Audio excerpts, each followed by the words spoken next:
Hello， 大家好，歡迎返嚟我哋嘅水晶解說系列。今日我哋要傾下一個喺水晶界被稱為最溫柔嘅治癒者，亦都係充滿粉嫩馬卡龍色調嘅主角，就係摩根石 Morganite 啦。講起摩根石，大家第一時間可能會被佢嗰種粉紅、粉橙或者蜜桃色吸引。摩根石喺水晶界其實係名門望族，佢同祖母綠 Emerald 以及海藍寶 Aquamarine 一樣，都係屬於綠柱石 Beryl 家族。今日我就一次過幫大家拆解呢個愛情與天使之石背後嘅挑選攻略同埋能量真相。首先，我哋要搞清楚摩根石點解會呈現呢種迷人嘅粉色。摩根石之所以有粉紅色調，係因為入面含有錳元素 Manganese， 佢嘅顏色跨度好大，由淡淡嘅淺粉紅到帶點成熟感嘅蜜桃橙都有。佢被認為係一種可以開啟心輪、帶來無條件之愛嘅水晶，特別適合想要提升個人魅力同埋修補情感關係嘅朋友。好多人問我摩根石係咪越粉越好？呢度我就要同大家講一個行業內嘅專業指標。雖然喺商業寶石市場，帶有濃郁粉紅色嘅摩根石價值會高啲，但喺能量療癒嘅角度，馬卡龍色系嘅多色摩根石反而有一種平衡嘅美感。天然摩根石通常會經過輕微嘅加熱處理嚟去除黃色調，令佢呈現出更純淨嘅粉色。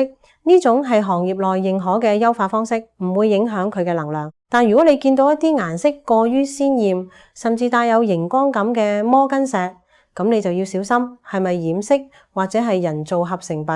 講到挑選摩根石嘅等級劃分，同樣有幾個關鍵。第一，睇淨度。摩根石屬於 Type High 寶石，意思係佢天然就應該係肉眼無瑕 eye clean 嘅。如果你見到一粒摩根石入面有好多明顯嘅冰裂或者雲霧，咁佢嘅等級就比較低。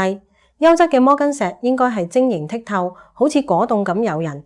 第二，睇色澤。雖然粉紅色受歡迎，但帶有淡淡橙調嘅蜜桃粉其實更加耐睇，而且更顯膚色白色。我建議大家挑選嗰種色彩飽和度適中、睇落去舒服嘅顏色。第三，睇火彩。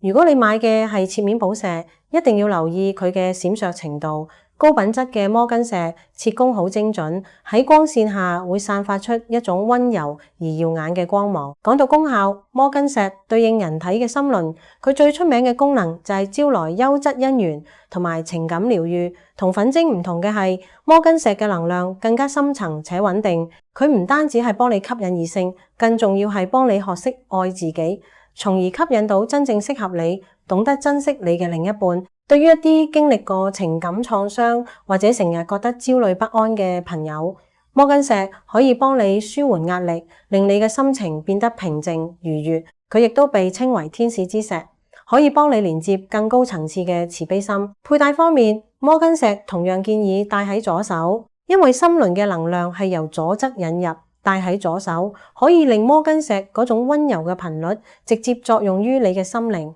幫你改善人際關係，令你喺社交場合更加受歡迎，招來貴人相助。如果你最近覺得心情煩躁，或者想增強同伴侶之間嘅感情，戴摩根石絕對係一個好好嘅選擇。消磁方面，摩根石係一種比較嬌貴嘅水晶，我建議用月光玉或者白水晶簇嚟淨化。要特別注意，摩根石雖然唔驚水，但佢對強烈嘅陽光比較敏感。長時間暴曬可能會令佢嘅顏色變淡，所以唔建議用日光浴法。另外，平時佩戴嘅時候要避免接觸香水或者化學清潔劑，保持佢嘅晶瑩質感。總括嚟講，摩根石係一種充滿幸福感、可以提升女性氣質嘅水晶。佢唔單止外表甜美，內在嘅能量更加係溫柔而強大。大家買嘅時候記得要追求嗰種透亮感同埋馬卡龍色調，唔好盲目追求深色。希望今日呢段分享可以幫到大家更加理性咁去挑選摩根石，讓愛與溫柔常伴你左右。多謝大家收睇。如果你對摩根石或者其他心輪水晶仲有疑問，歡迎喺下面留言話俾我知。記得訂閱我哋頻道，我哋下集再見，拜拜。